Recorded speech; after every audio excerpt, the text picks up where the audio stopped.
Hai, saya intern. Hari ni saya dipaksa buat video macam mana nak ke LRT Bandar Utama dari MRT. Mula-mula turun eskalator ni. Tapi kalau nak turun tangga pun boleh. Tapi saya penat. Boleh lalu sini ke pintu A. Kemudian jalan di sini dan tap keluar. Anda kena ikut laluan ni untuk ke laluan Shah Alam.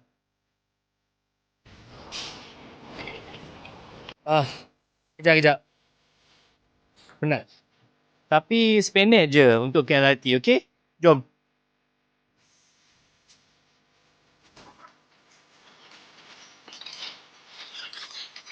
Anda pilih destinasi mana-mana yang anda ingin pergi.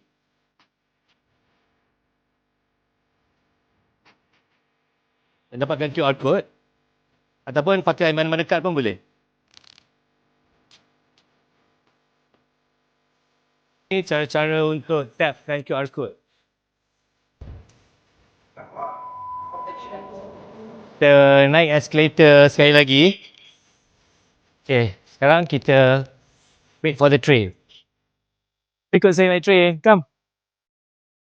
Yeah. Finally. Thank you.